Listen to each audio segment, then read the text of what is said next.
시청자 여러분 안녕하세요. 시사고향 프로의 김승률입니다. 오늘은 오랜만에 경제 이야기를 좀 해볼까요? 요새 경제 기사를 보면 안 좋은 뉴스들밖에 없습니다. 어떤 코인이 99% 폭락했다고 그러고요. 주식시장도 좋은 시절 다 갔는지 개미들의 곡소리가 이어지고 있습니다. 부동산도 마찬가지죠. 자고 일어나면 집값이 떨어져서 요새 영끌족들이 잠을 못 잔답니다. 아니, 코로나가 한창일 때 오르던 자산들이 왜 코로나가 끝나가니까 떨어지는 걸까요? 코로나가 무슨 돈을 벌어다 주는 바이러스였던 걸까요? 네, 그건 물론 아니죠. 이 급격한 변화의 중심에는 바로 금리가 있습니다. 예. 전 세계적으로 금리가 오르기 시작하면서 바로 이런 일이 벌어지고 있는 건데요. 그래서 오늘은 이 금리에 대해서 알아보겠습니다. 금리가 오르면 어떻게 될까? 내리면 어떻게 될까? 그것도 중요하지만 금리가 경제에 어떤 영향을 끼치는지 그 핵심적인 원리를 한번 짚어보겠습니다. 자, 죄송하지만 오늘 미리 좀 경고 드려야겠네요. 아무래도 오늘 좀 깁니다. 예. 그래도 끝까지 지켜봐 주시기 바랍니다. 자, 금리란 무엇일까요? 우리가 사는 이 자본주의 세상에서는 가치가 조금이라도 있다 싶으면 뭐든지 사고 파는 상품이 됩니다. 요새는 빵 속에 들어있는 스티커까지 사고 파는 시대 아닙니까? 그죠? 그 스티커가 빵보다도 더 비싸다고 하죠. 자, 하물며 빵 속의 스티커도 이런데 자본주의 최고의 파워를 자랑하는 돈은 어떻겠습니까? 돈도 당연히 시장에서 거래되는 어엿한 상품 중에 하나입니다. 돈도 거래가 되는 상품이다. 맞는 말이긴 한데 뭔가 좀 어색하죠. 우린 어떤 물건을 사고 팔 때 돈을 주고 받죠. 그런데 어디 가서 돈 그 자체를 거래하진 않습니다. 이모님, 저 여기 10,000원 5장만 주세요. 그래, 10,000원 5장 해서 51,000원이야. 뭐 이러진 않죠. 네, 우리가 이렇게 돈을 내고 돈을 사진 않지만 돈에도 분명 가격이 있습니다. 돈을 살려면 당연히 돈을 내야 되죠. 네. 이 돈이라는 상품의 가격이 바로 금리입니다. 네, 오늘의 주인공이죠. 금리는 바로 돈의 가격이다. 금리가 돈의 가격이라고 했는데 그럼 돈의 가격을 어떻게 지불하는 걸까요? 예. 자, 자꾸 돈을 산다 그러고 돈의 가격이라니까 좀 이상하게 들리죠? 예. 돈을 산다는 걸 우리가 자주 쓰는 말로 하면 바로 돈을 빌리는 겁니다. 예. 돈은 뭐 살다 보면 빌릴 때가 한 번씩 있죠. 예. 자, 돈을 빌리는 게 사실 돈이라는 상품을 사는 거하고 똑같은 행동이죠. 예. 자, 아시다시피 우리가 돈을 빌리고 나중에 갚을 때 빌린 돈을 그대로 갚지 않습니다. 빌린 원금에 이자까지 더해서 줘야 되죠. 이 이자가 바로 돈을 빌린 대가로 주는 거고요. 이게 바로 돈의 가격이자 금리인 겁니다. 네. 그래서 돈의 가격이 금리고 금리가 바로 이자라는 거죠. 금리가 높다는 것은 이 이자가 세다는 거고 원금을 갚을 때 추가적으로 더 많은 돈을 얹어 줘야 한다는 뜻이죠. 쉽죠? 어려운 거 하나도 없습니다. 자, 그런데 자본주의에서는 어떤 상품이든 가격이 있고 또 그 가격은 얼마든지 변할 수 있습니다. 마찬가지로 돈도 하나의 상품으로서 그 가격이 달라질 수 있죠. 다시 말해 금리가 오를 수도 있고 내릴 수도 있다는 말입니다. 왜 우리가 좋아하는 치킨 가격 하나만 올라도 우리 생활에 큰 영향을 미치죠? 아, 주말에 치킨 한 마리 뜯어야 되는데 치킨 값이 올라가면 고민이 살짝 됩니다. 좀 참을까? 아니면 다른 거 사 먹을까? 하물며 돈의 가격이 변하면 우리 경제에 끼치는 영향이 얼마나 크겠습니까? 그죠? 자, 내가 단거리던 치킨집에 치킨 가격이 올랐어요. 그 치킨 값은 누가 올린 거죠? 치킨이 비싸진 이유를 누구한테 물어봐야 되죠? 당연히 치킨집 사장님한테 물어봐야겠죠. 사장님이 올린 거 아닙니까? 뭐 인건비가 올랐다든지 재료비가 상승했다든지 아니면 장사가 잘 돼서 비싸도 팔릴 것 같아서 그랬다느니 무슨 설명을 하겠죠. 자, 마찬가지로요. 이 금리가 변했어요. 예. 돈이라는 상품의 가격이 바뀌었단 말입니다. 그럼 금리가 변할 때는 누구한테 물어봐야 할까요? 아니, 왜 갑자기 돈의 가격을 올렸어요? 이 질문을 누구한테 해야 될까요? 치킨은 치킨집 사장한테 물어보면 되는데 돈은 어디다 물어봐야 될까요? 같은 논리라면 돈을 만드는 곳에다가 물어보면 되지 않을까요? 보통은 물건을 만든 곳이 값도 올리니까요. 자, 그러면 말이죠. 질문을 다시 해봐야겠네요. 돈은 어디서 누가 만들죠? 세상에 그 수많은 돈을 누가 다 만들었을까요? 돈은 어디서 어떻게 만들어지고 있을까요? 네. 자, 질문이 조금 바뀐 것 같지만, 네, 오늘의 주제인 이 금리를 이야기하기 위해서 아주 중요한 문제입니다. 돈은 어디서 누가 만드는가? 네. 자, 일단 오늘 이거 먼저 알아보도록 하겠습니다. 자, 돈은 어디서 만들까요? 생각나는 대로 답을 한번 떠올려 보시기 바랍니다. 그 예상 답안을 하나씩 추려 볼게요.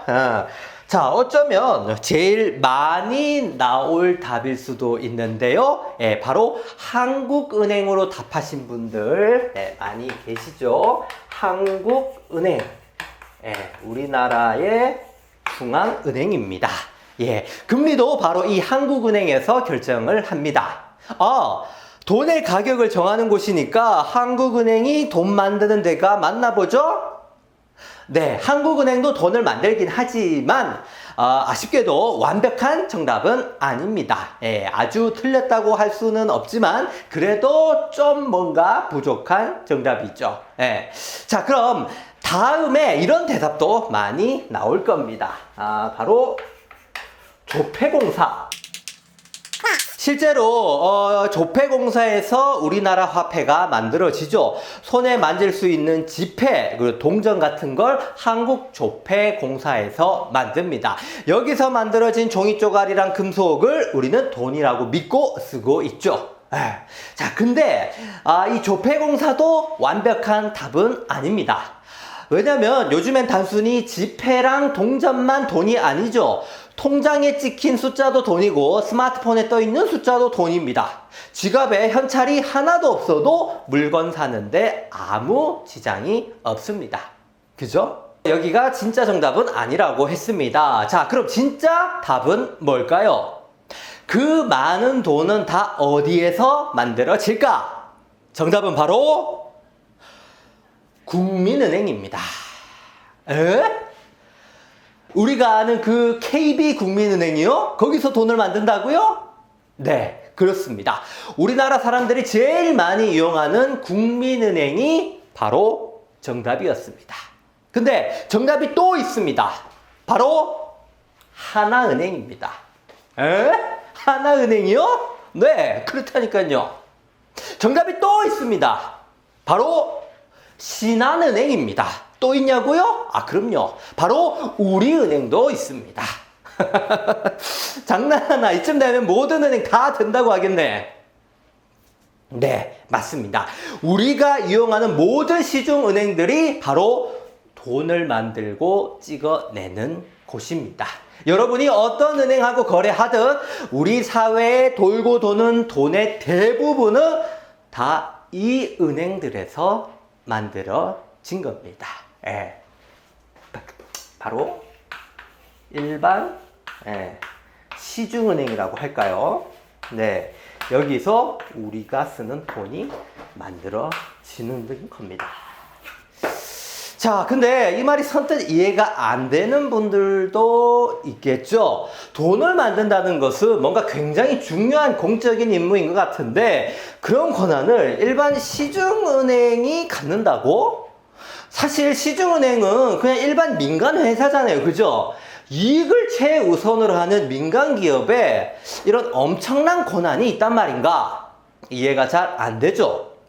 전기, 수도, 가스 이렇게 생활에 꼭 필요한 것들은 국가가 직접 생산하고 관리하잖아요. 근데 자본주의 경제에 무엇보다 중요한 이 돈을 일반 사기업이 만들게 한다고요? 한낱 민간은행들이 어떻게 마음대로 돈을 만들 수 있을까요? 네. 자, 그럼 돈이 어떻게 만들어지는지 한번 살펴봅시다. 자, 아까 한국은행이랑 조폐공사는 완벽한 답으로는 좀 부족하다고 했지만 그래도 제일 처음엔 얘네들이 돈을 만들어 줘야 됩니다. 네. 조폐공사에서 실물 지폐를 만들어냅니다. 특수한 종이에다가 약품 처리도 하고 위조방지 시스템도 부착하고 뭐 어째저째 해서 초록색 세종대왕 지폐를 만들어내죠. 예. 자, 이렇게 해서 파란색 세종대왕 지폐를 만들었습니다. 자, 그 다음에 한국은행이 이 종이 지폐에다가 실제 화폐라는 승인을 해줍니다. 예. 이 한낱 종이 쪼가리에 불과한 이 종이에 돈이라는 생명을 불어 넣는 거죠. 예. 자, 다시 말하면 조폐공사가 실제 지폐를 생산을 하고 한국은행이 여기에다가 화폐 승인을 내린다는 겁니다. 그러면 이제 이게 우리가 아는 10,000원짜리 돈이 되는 거죠. 진짜 돈이 된 겁니다. 당장 시장에 나가서 물건을 살 수 있죠. 이해되십니까? 자, 여기까지 들으면 돈을 만드는 건 한국은행과 조폐공사가 맞는 것 같죠? 근데 이게 다가 아닙니다. 이제부터 진짜 중요한데요. 자, 이렇게 만들어진 돈은 이제 어떻게 사람들한테 흘러갈까요? 여러분들의 지갑 속에 어떻게 들어갈까요? 네. 한국은행은 이렇게 만든 돈을 이 시중은행에다가 빌려줍니다. 대출을 해주는 거죠. 자, 이 돈은 이제 시중은행으로 옮겨지죠. 그럼 이제 한국은행과 조폐공사의 일은 다 끝난 겁니다. 이제부터 국민, 신한, 우리 하나은행 같은 일반 은행들이 돈을 만들어내는데요. 얘들이 어떻게 돈을 만들어내는지 알려드리겠습니다. 예를 들어서 설명해 볼게요. 자, 한국은행과 조폐공사가 최초로 만든 돈이 100만원이라고 해 봅시다. 네. 이 돈을 이제 시중은행들에게 빌려줄 건데요. 쉬운 설명을 위해서 한 은행에 100만원을 모두 빌려줬다고 해 보겠습니다. 자, 여기 가은행에다가 이제 100만원을 받았습니다. 이 가은행이 이제 100만원이 있어요. 네, 이해되시나요? 자, 가은행은 이제 이 돈으로 어떻게 할까요?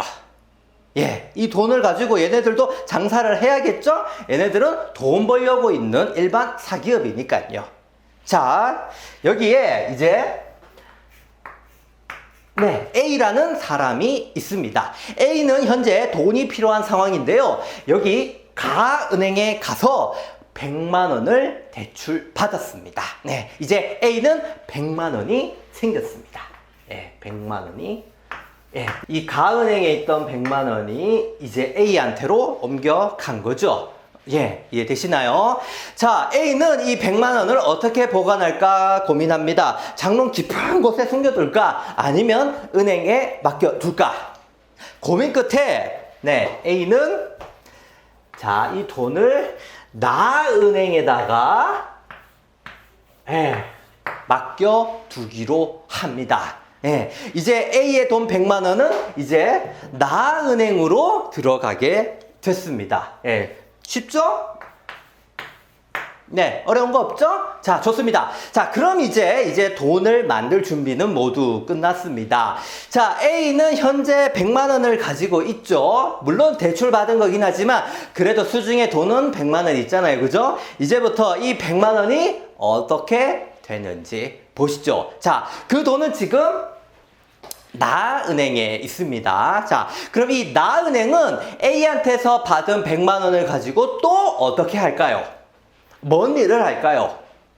네, 바로 다른 사람한테 또 대출을 해주는 겁니다. 돈을 빌려준다는 거죠. 누구 돈을? 이 A한테서 받은 돈을 말이죠. 네. 자, 어느 날 나은행에 이번에 B가 찾아옵니다. 예. 자, B가 저 돈이 좀 필요한데요. 그러자 나은행이 이제 이자 얼마 받기로 하고 B한테 90만 원을 대출해 줬습니다. 예. 90만 원. 네, 이제 B도 이제 90만 원이 생겼죠? 예. 물론 A는 자기 돈이 뭐 대출이 나갔는지 그랬는지 알 수조차 없습니다. 예. 자, 되시죠? 자, 그럼 여기서 중간 점검을 한번 해볼게요. 현재 B가 가진 돈은 얼마인가요? B가 가진 돈은 아까 방금 대출을 받았으니까 90만 원이 생겼죠? 예. 자, 그죠? 자, 그럼 이제 A에게는 돈이 얼마 있을까요? 네, 이게 중요한 문제죠? 자, A는 분명 나은행 통장에다가 100만 원을 넣어뒀다 했습니다.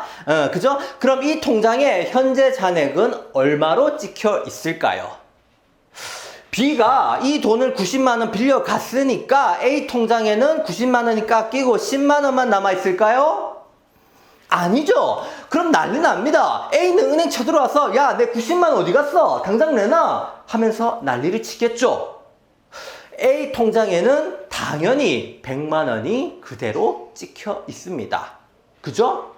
은행에 맡긴 내 돈을 누가 대출해 내갔다고 내 통장에 돈이 깎이진 않습니다. 그죠? 여러분도 그렇죠? 자, A는 그대로 100만 원 가지고 있습니다. 예. 자, 보셨습니까? 자, 어려운 거 없죠? 어려운 거 하나도 없습니다. 자, 근데 방금 우리는 자본주의의 가장 핵심적인 원리를 본 겁니다. 자, 분명 B는 없던 90만 원이 새로 생겼습니다. 물론 빚이죠. 언젠가는 갚아야 됩니다. 그래도 어쨌든 90만 원이라는 자본이 생겨서 경제 활동을 할 수 있죠.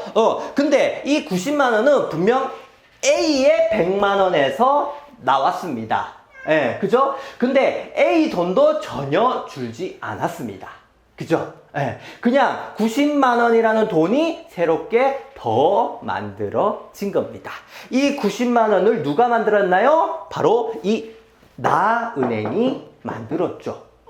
이 나은행은 한국은행도 아니고 조폐공사도 아닙니다. 그냥 길에서 아무데나 매장을 내고 장사하는 일반 시중은행일 뿐입니다. 그럼에도 이 90만 원이라는 돈을 더 만들어서 시장에 풀게 했죠.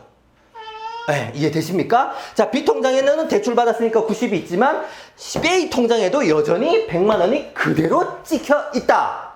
네, 바로 돈이 100만 원에서 90만 원이 더 생겼다.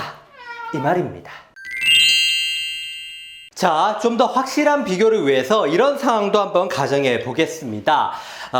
이 B가 A한테 직접 돈을 빌린다고 해 봅시다. 그럼 어떻게 될까요? 자, 요런 상황 말고, 자, 요것도 한번 생각해 볼게요.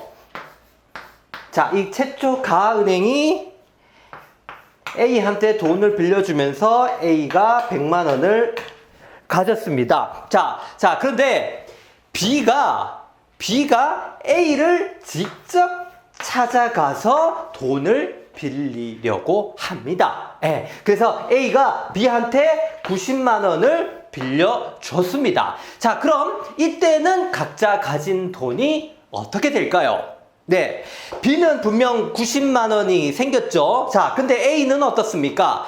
A는 B한테 90만 원을 주고도 여전히 내가 가진 것은 100만 원이야 라고 말할 수 있을까요?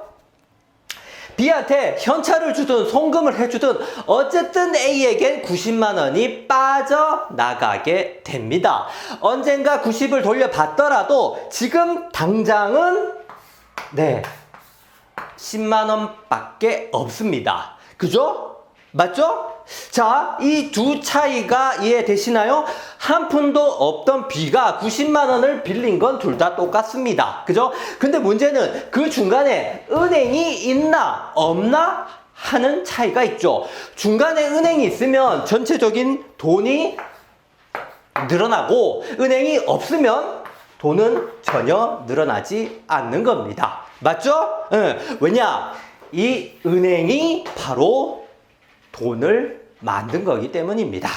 은행 때문에 이제 이 시장에 돌고 도는 돈의 규모가 달라진 거죠. 예. 자, 좀 더 극명한 차이를 위해서 이 거래를 좀 더 해볼까요? 자, B도 역시, 이 90만 원을 은행에 넣어뒀다 해봅시다. 이번엔 다 은행에다가 맡겼네요. 네. 그리고 이 다는 이제 또 C한테 돈을 빌려줍니다. C한테. C는 여기서 80만 원을 빌려가죠. 자, 이해되십니까? B가 다은행에 90을 맡기고 다은행은 또다시 C한테 80만 원을 대출해 줬습니다. 자, 그럼 또 점검해 볼까요? 지금 각자 얼마들 있나요? 자, A 통장에는 여전히 100만 원으로 되어 있겠죠? 자, 그리고 B 통장도 당연히 90만 원이 그대로 있겠죠.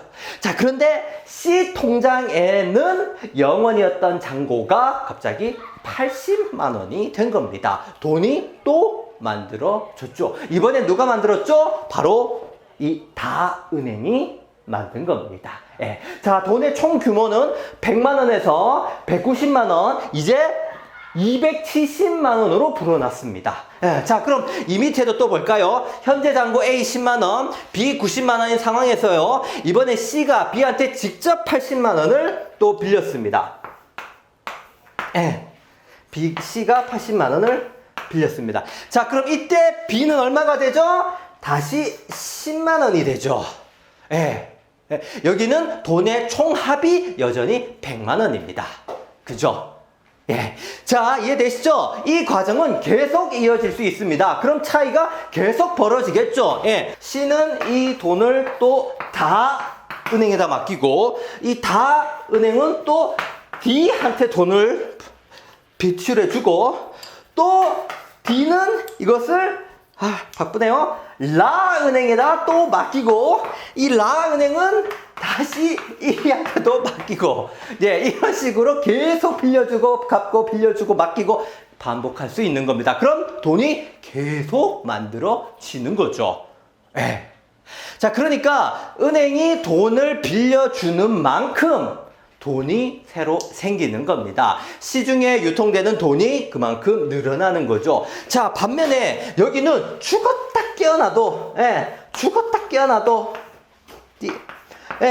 깨어나도 100만 원입니다. 그죠? 죽었다 깨어나도 100만 원입니다. 자기들끼리 콩 한 쪽을 나눠 가지더라도 어쨌든 여기 총합은 무조건 100만 원입니다. 그죠? 자, 이제 이해가 되시나요? 자, 정리하자면 한국은행과 조폐공사에서 진짜 최초의 돈을 만듭니다. 한국은행이 만드는 돈은 딱 여기까지입니다.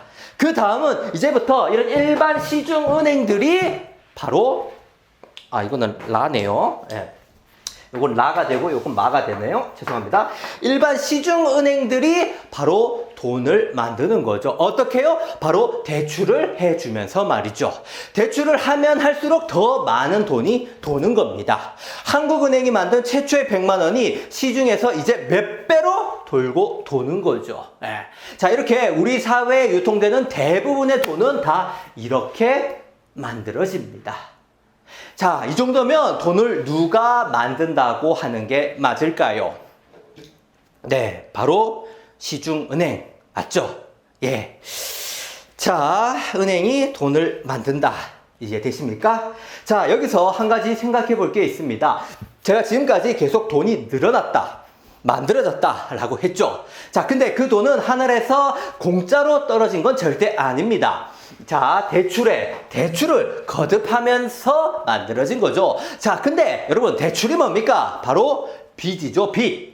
여기 사람들은 A, B, C, D, E, 여기 사람들은 전부 대출로 돈을 구해 갔습니다. 그러니까 이들이 받아간 건 전부 다 빚이죠, 빚. 예, 빚이 이렇게 돌고 돈다는 말입니다. 제가 계속 은행들이 돈을 만든다고 했지만 달리 말하면 은행은 계속 빚을 만들고 있는 것과 같습니다. 끊임없이 빚을 만들고 뿌리고 있는 거죠. 이 세상은 지금 빚으로 돌아가고 있는 겁니다. 자, 보통 빚이라고 하면 부정적인 어감이 강하죠. 근데 저는 지금 빚을 비판하려는 게 아닙니다. 자본주의가 가진 가장 독보적인 특징이 바로 이 빚이라는 겁니다. 과거 인류 역사에서 대부분의 경제는 바로 이 아래와 같은 방식이었습니다. 네, 그래서 발전이 더딜 수밖에 없었습니다. 자, 순수 월급만 모아서 집을 산다고 해보세요. 대체 언제 사겠어요? 죽을 때 다 돼야 사겠죠? 그죠? 자, 근데 은행 대출을 이용하면 생각보다 빨리 집을 살 수 있습니다. 그 대출이 뭐죠? 바로 빚이죠. 네. 자, 어쩌면 먼 미래에서나 얻을 수 있는 가치를 지금 이 시점으로 바로 끌어올 수 있는 마법 같은 놈이 바로 빚입니다. 인류가 자본주의와 함께 근 200~300년 안에 이렇게 급속도로 발전할 수 있었던 이유는 바로 이 빚이라는 메커니즘을 발명해냈기 때문입니다. 네. 이 빚과 함께 자본주의가 시작됐죠. 자, 다시 말하지만 저는 빚을 예찬하는 것도 아니고 비판하는 것도 아닙니다. 자본주의가 어떤 원리로 돌아가는지 말씀드리고 싶은 겁니다. 자본주의는 빚으로 굴러갑니다. 그리고 이 빚은 은행에서 만들어내죠. 다시 말해 은행 없이는 자본주의도 없다는 말입니다. 예, 자, 그럼 은행은 대체 어떻게 시작됐을까요? 인류 역사에서 은행은 어떻게 생겨났을까요? 그 옛날 뭔 일이 있었길래 은행이 만들어졌고 자본주의가 열리게 됐을까요? 은행의 제일 첫 역사를 알아보겠습니다. 그럼 당연히 오늘의 주제인 금리도 쉽게 이해할 수 있죠. 가보겠습니다.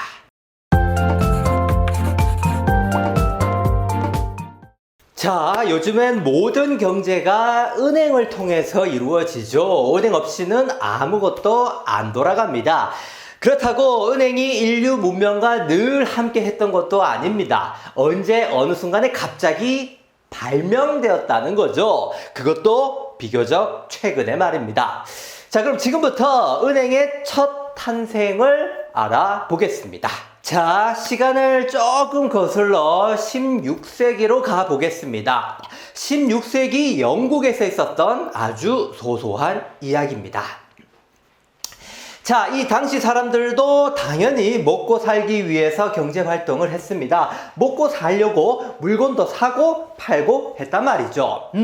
그럼 이 시대에는 물건값을 어떻게 냈을까요? 뭐를 화폐로 쓰고 있었을까요?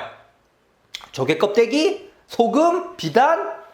네, 그건 너무 오래전 이야기고요. 이때는 금을 화폐로 썼습니다. 물론 지금도 금은 돈이죠. 자산 가치가 있습니다.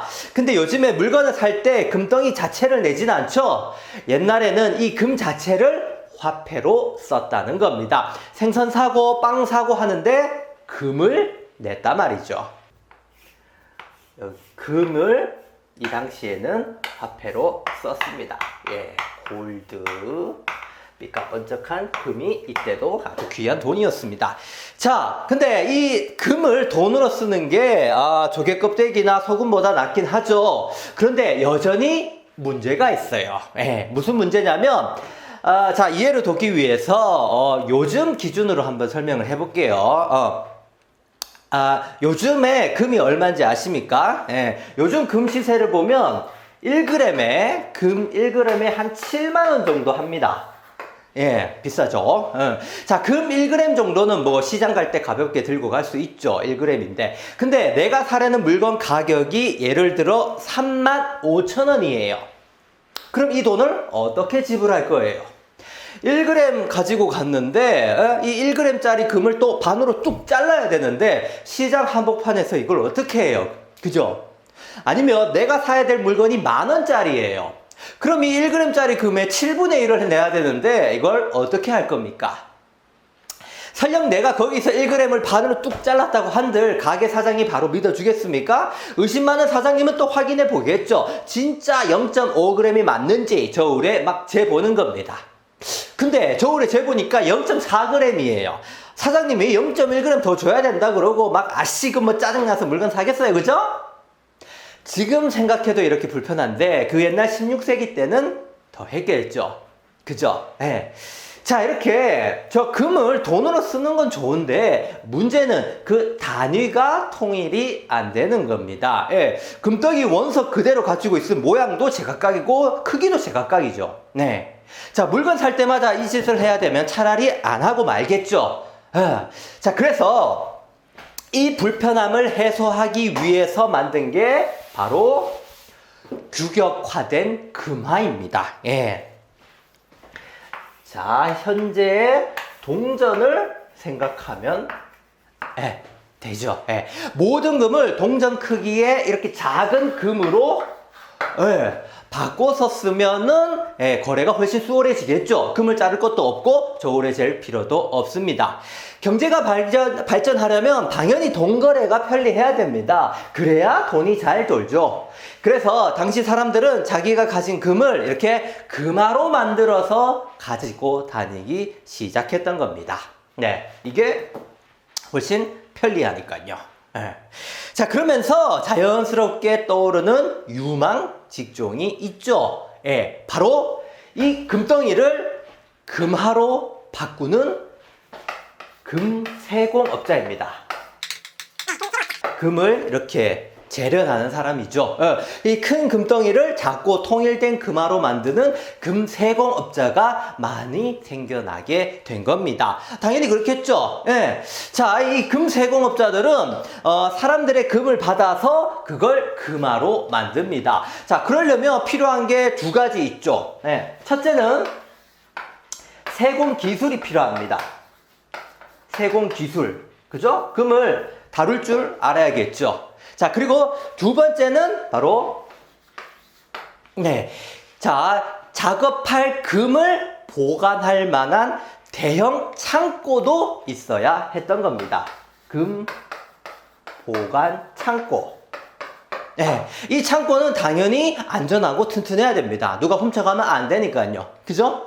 그래서 금세공업자의 창고는 크고 안전한 게 필수였습니다. 자, 그런데 훗날 이 금 창고가 예상치 못한 일을 만들어내는데요. 이놈의 창고가 인류 역사에 얼마나 큰 영향을 끼치는지 이제 곧 아시게 될 겁니다. 자, 계속해 볼게요. 자, 언제부턴가 이 금세공업자의 창고는 안전하다는 인식이 퍼지게 됩니다.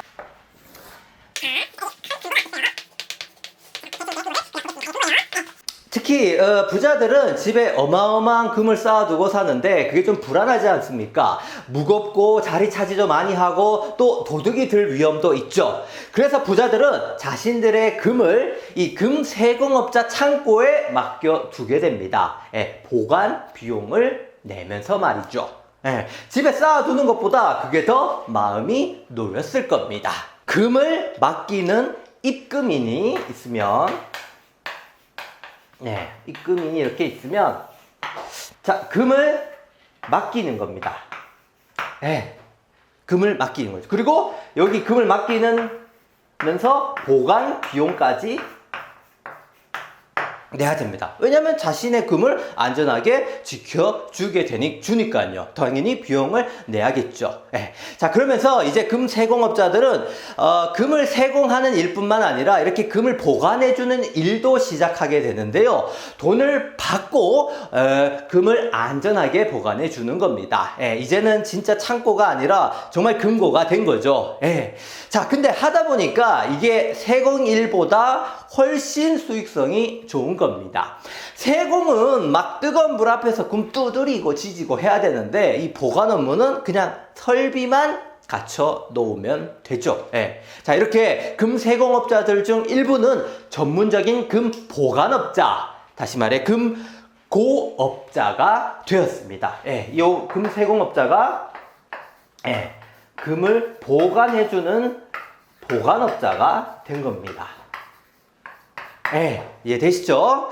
자, 이렇게 사람들이 이렇게 금을 맡기러 오죠. 자, 그럼 세공업자가 자기 금고에다가 금을 맡겼다고 인정을 해주고 확인증을 만들어 줘야겠죠. 그래서 증명서를 만들어 줍니다. 이 증명서만 가져오면 언제든지 금을 다시 돌려주는 거죠. 네. 그래서 이 입금인들은 금을 맡기고 보관 비용을 내면서 업자한테는 보관증을 받아가는 겁니다. 보관증. 금을 나는 여기다가 맡겼다는 확인서 같은 거죠. 보관증은 당연히 가벼운 종이 쪼가리였죠. 자, 근데 이번에도 요 보관증이 아주 또 어마어마한 일을 불러옵니다. 자, 이제부터 아주 재미있는 현상이 벌어지는데요. 자, 이 보관증은 말 그대로 금을 보관했다는 증명서입니다. 그런데 사람들은 이런 단순히 보관증으로 보지 않고요.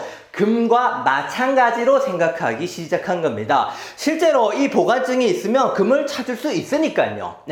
보관증이 곧 금이다 라는 인식이 퍼진 거죠. 급기야 이제 물건을 살 때 이런 금화 대신 보관증을 내기 시작합니다. 아니 이거 생각해보니까 너무 편한 거죠. 금화가 물론 금덩어리보다는 편하긴 하지만 이것도 결국 금속이고 많이 들고 가면 무겁습니다. 아주 비싼 물건을 사려면 금화를 술에다가 왕창 실어서 가야 했죠. 그죠? 근데 아무리 많은 금이라도 이 보관증 한 장에 다 담을 수 있었던 겁니다. 이게 얼마나 가볍고 편합니까? 그죠? 이 보관증이 바로 돈이 된 겁니다. 드디어 인류 역사상 처음으로 종이로 된 돈이 나온 순간이죠. 바로 지폐가 등장한 겁니다.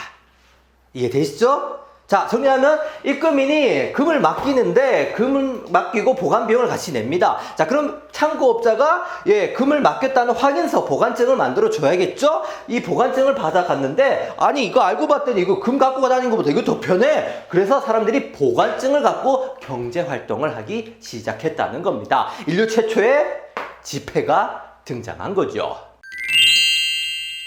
자, 금세공업자가 금보관업자가 되고 또 지폐가 탄생했습니다. 재미있는 사건이죠. 근데 진짜 놀랄만한 일은 아직 나오지 않았습니다. 계속 한번 보실까요? 자, 이 보관증이 돈처럼 쓰이기 시작했습니다. 훨씬 편리하니까요. 그러다 보니까 또 희한한 일이 벌어졌습니다. 이제 사람들이 웬만해선 금을 찾으러 오지 않는 겁니다. 그렇겠죠? 금을 맡길 때 받은 보관증만 있으면 다 살 수 있으니까요. 왜 요즘에도 카드 없이 휴대폰만 들고 나가도 결제하는데 다 되잖아요. 그거랑 똑같은 거죠. 자, 그래서 이 세공업자가 아주 기가 막힌 생각을 합니다. 아니, 어차피 금을 찾으러 오지도 않는데 내가 이 금을 좀 써도 괜찮지 않을까? 이런 마음이 들었던 겁니다. 그래서 이 사람들이 맡긴 금을 세공업자가 자기 마음대로 다른 사람한테 빌려주기 시작한 겁니다. 이 금을 대출인이라고 하는 요 사람들에게 금을 빌려주는 거죠. 그리고 그 대가로 이자를 받는 겁니다. 이자까지 아주 톡톡히 받아먹었죠. 자, 이걸 몰래 반복합니다. 다른 사람들이 맡겨놓은 금으로 말이죠. 자, 이러면서 세공업자는 또 엄청난 돈을 벌어들였습니다. 이제는 이 보관 수익보다 금을 빌려주고 받는 이자 수익이 더 많아지기 시작했죠. 그래서 돈을 빌려주고 이자를 받는 이제 대부업자가 된 겁니다. 이 과정이 이해되시죠? 자, 세상에 누가 얼마를 벌었다더라 하는 말보다 인간의 호기심을 자극하는 것도 없죠. 이때 당시 화제 인물은 단연 세공업자였습니다. 옛날에 작업장에서 힘들게 일하던 사람들이 이제 졸부가 됐으니까요. 자, 이렇게 사람들의 관심과 의심을 받다 보니까 한간에는 세공업자들이 이제 돈놀이까지 하더라라는 소문이 퍼지기 시작합니다. 실제로 그렇게 했으니까요. 네. 근데 이런 소문이 들으면 이 금을 맡긴 고객들 입장에선 살짝 기분 나쁘죠. 아니, 내가 맡긴 돈으로 네가 돈 장사를 해? 괘씸하잖아요, 그죠? 그래서 금을 맡긴 부자들이 이 세공업자를 찾아가서 막 따지기 시작합니다. 야, 이보셔, 당신이 우리 금을 가지고 돈놀이를 해? 우리 금 다 돌려주셔. 자, 이때 세공업자들은 어떻게 했을까요? 금을 다 찾아가면 이들은 아주 치명적인 타격을 입게 됩니다. 누구도 이 세공업자한테 금을 맡기려고 하지 않겠죠. 큰 신뢰를 잃게 됩니다. 자, 이들은 이 위기를 어떻게 대처했을까요?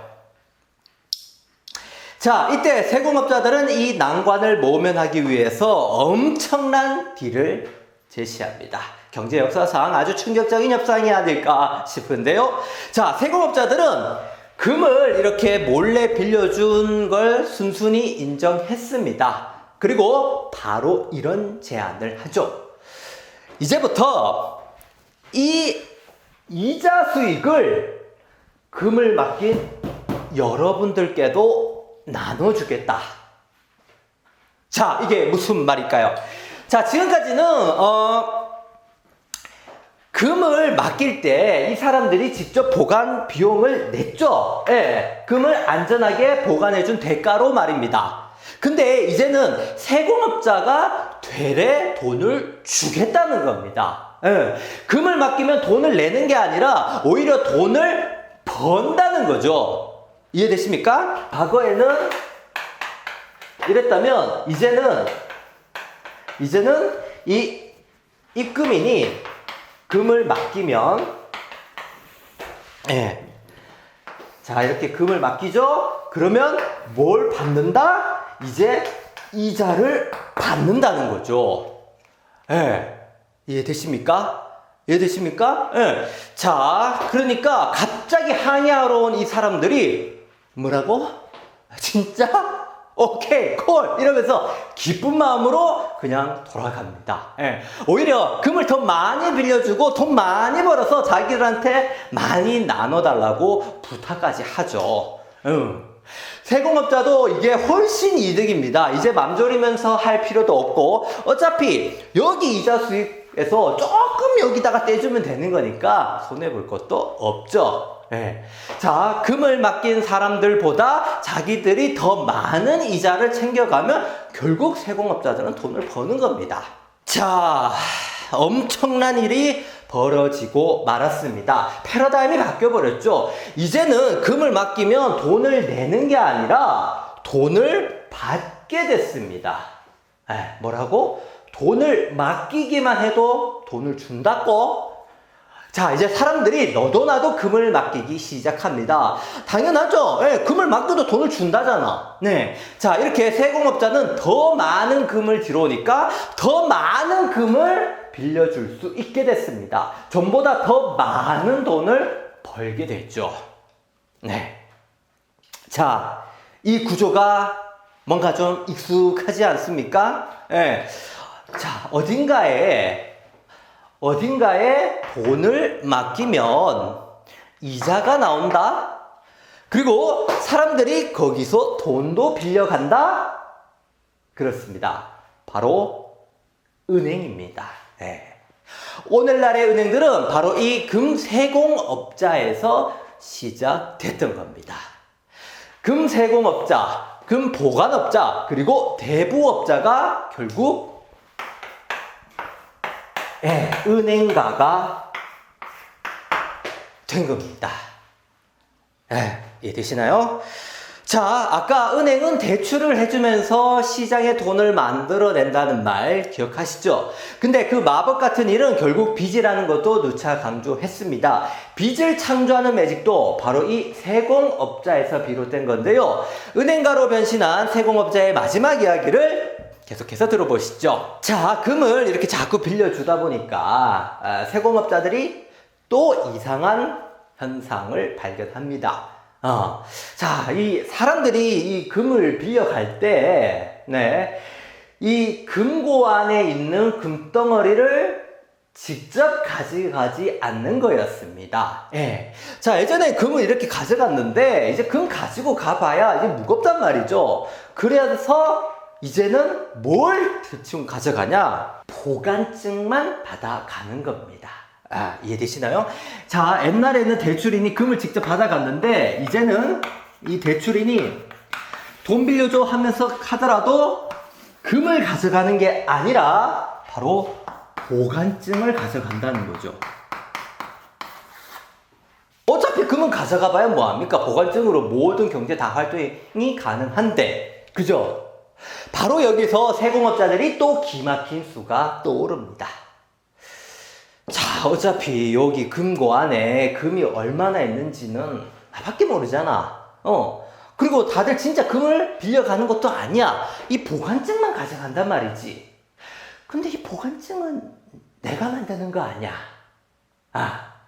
그럼 결국 내가 돈을 만들어내는 거 아닌가? 자, 이 세공업자들의 머릿속 꿍꿍이가 이해되십니까? 네. 자, 과거에는 이 금을 직접 가져가게 되면은 실제로 금고 안에 있는 금만큼만 빌려줄 수 있었습니다. 예, 그죠? 그리고 실제로 누가 금을 찾으러 올 때는 또 금을 반납해 줘야 되니까 어느 정도 금고 안에 금이 있어야 했습니다. 예. 자, 근데 장사를 계속 해보니까 이 금을 맡기는 사람도 그리고 금을 빌리는 사람도 실제 금은 만지지도 않고 보지도 않더라는 겁니다. 이 보관증 하나로 모든 게 이루어지고 있단 말이죠. 예. 자, 근데 누차 말했지만 이 보관증이란 건 사실 세공업자가 써준 한낱 종이 쪼가리 아닙니까? 근데 당시 사람들은 이걸 돈이라고 믿었습니다. 네. 그래서 세공업자는 이 보관증을 막 남발하기 시작합니다. 실제 금고에 가지고 있는 금보다 훨씬 더 많은 보관증을 뿌리는 거죠. 왜요? 어차피 아무도 모르잖아요. 보관증은 업자들이 사인만 하면 얼마든지 찍어낼 수 있는 거였습니다. 네. 드디어 세공업자가 화폐를 발행하는 사람까지 된 겁니다. 화폐 발행인, 돈을 만들어내는 사람이죠. 금 두드리는 세공업자가 이 화폐 발행인까지 되었다고요. 예, 이 사람들의 변천사가 정말 대단하죠. 여기에는 그 어떤 공적인 지위나 정부 승인도 없었습니다. 그런데도 이 엄청난 권한을 갖게 된 거죠. 금고에 보관된 금보다 훨씬 더 많은 보관증이 시중에 풀리게 됐습니다. 예, 실제 금은 뭐 예를 들어서 뭐 1톤밖에 없는데 이 보관증으로 보면은 막 10톤, 100톤 있는 것처럼 시장에 보관증이 돌아다닌단 말이죠. 예. 자, 이렇게 막 남발된 보관증이 다 뭘까요? 그렇죠. 바로 빚입니다. 빚. 네. 아까 말한 은행이 빚과 돈을 만들어내는 기술은 전부 이 금세공업자의 보관증에서 비롯된 겁니다. 오늘날에 삐까뻔쩍한 은행들이 하는 일은 그 옛날 세공업자가 하는 일하고 본질적으로 하나도 달라지지 않았습니다. 역사가 참 재미있죠. 예, 이 창고 하나를 시작으로요, 이 작은 일이 굴러굴러 결국 은행이 탄생하고 결국 자본주의 시대가 열리게 된 겁니다. 네, 그리고 바로 현재 오늘날까지 왔죠. 이해되십니까? 자, 꽤 먼 길을 돌아왔지만 그래도 오늘의 주제인 금리를 이해하는 게 이제 그만큼 쉬워졌습니다. 금리가 오르내리는 것도 이 구조를 알면 쉽게 이해할 수 있거든요.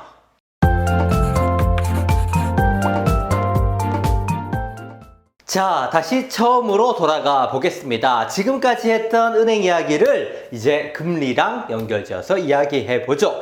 은행이 돈 만드는 원리를 생각하면 아주 쉽게 이해할 수 있습니다. 자, 아까 이 그림 기억하시죠? 우리가 쓰는 대부분의 돈을 만드는 건 바로 일반 은행들이라고 했습니다. 그 은행들이 사람들에게 대출을 해주면서 시중에 돈이 계속 불어나는 거죠. 처음 A의 100만 원 때문에 B, C, D한테도 돈이 생긴 겁니다. 물론 빚이긴 하지만 어쨌든 이 사람들도 돈이 생겼습니다. 돈이 생기면 아무래도 쓰고 싶어지는 게 사람 마음이죠. 먹고 싶은 거 먹고 사고 싶은 거 사고 또 어디에 투자를 할 수도 있죠. 어떤 이유든지 간에 어쨌든 누군가가 돈을 쓰면 그건 또 다른 누군가의 수입이 되고요. 돈을 번 사람은 또 그 돈으로 어딘가에 소비를 하겠죠. 이렇게 돈이 돌고 돌아 경제 활기가 뛰는 거죠. 그래서 보통 시장에 돈이 많이 풀릴수록 경제가 살아난다고 하는 겁니다. 자, 반면에 이 밑에 상황도 기억나시죠? 여기는 아무리 난리쳐 봐야 100만 원이 전부기 때문에 돈이 돌고 도는 양에 한계가 있을 수밖에 없습니다. 돈 자체가 별로 없기 때문에 돈이 돌지를 못하는 거죠. 네. 자, 이렇게 돈이 풀릴수록 경기가 살아날 수 있다고 했습니다. 근데 그 돈이 어떻게 해야 풀린다고 했죠? 바로 대출을 통해서입니다. 그럼 사람들이 대출을 많이 받게 하려면 어떻게 해야 될까요? 무슨 깡패처럼 강제로 돈 빌려주고 갚아라. 그럼 될까요? 안 되죠. 사람들이 돈을 많이 빌려가게 하는 방법, 바로 금리를 싸게 해주는 겁니다. 돈을 빌리는데 이자를 낮게 해주는 거죠. 자, 아니 근데 아무리 금리를 싸게 해줘도 그것도 어차피 빚을 지는 거 아닙니까? 어차피 원금 그대로 다 갚아야 되는데 금리가 싸다고 무작정 돈을 빌려가나요? 네, 이렇게 생각할 수도 있는데요. 자, 그럼 이해를 돕기 위해서 이런 예를 들어보겠습니다. 여름 휴가철이 됐습니다. 차를 몰고 어디든 떠나고 싶죠. 자, 이때 어떤 렌터카 업체에서 아주 파격적인 조건을 제시했다고 칩시다. BMW 렌탈비 무료! 네, BMW를 공짜로 빌릴 수 있는 겁니다. 자, 이때 여러분은 이 조건을 보고도 그냥 무시하시겠습니까? 어차피 차는 그대로 또 반납해야 되니까. 물론 차는 당연히 반납해야죠. 이걸 아깝다 생각하면 안 됩니다. 렌탈비 무료로 얻는 이득은 차 그 자체가 아니라 바로 여행 기간 동안 차로 편하게 돌았다는 거죠. 바로 그겁니다. 자, 마찬가지입니다. 차를 쓰고 내는 대가가 렌탈비고 돈을 쓰고 내는 대가가 바로 금리입니다. 금리가 낮으면 사람들이 굳이 빚을 지더라도 대출을 받으려고 합니다. 이 돈을 잘만 굴린다면 원금보다 키울 수 있고 그러면 원금을 갚아도 돈이 남지 않습니까? 그죠? 그래서 사람들은 돈을 빌린 김에 아주 뻥을 뽑기 위해서 머리를 굴릴 겁니다. 생각해 보시죠. BMW 렌탈 했으면 막 신나게 타고 댕겨야죠. 펜션 앞에 종일 주차해 놓으면 그건 좀 아깝잖아요. 그죠? 마찬가지로 대출받은 사람들은 최대한의 수익을 올릴 수 있는 투자처를 찾아봅니다. 원금을 좀이라도 불리기 위해서죠. 그래서 보통 주식, 부동산, 그리고 요즘 코인까지 이런 현금이 아닌 자산에 투자를 하는 겁니다. 자, 그리고 금리가 싸다는 말은 내가 은행에서 돈 빌릴 때 이자가 싸다는 소리기도 하지만요, 반대로 내가 은행에 돈을 맡겼을 때 받는 이자가 적다는 뜻이기도 합니다. 그죠? 그래서 이 돈을 은행에 그냥 묵혀두기보다는 더 높은 수익을 찾게 되죠. 역시 주식, 부동산, 코인 같은 걸 말입니다. 자, 이렇게 사람들이 너도 나도 여기에 투자하면 당연히 이것들 가격이 뛸 수밖에 없겠죠.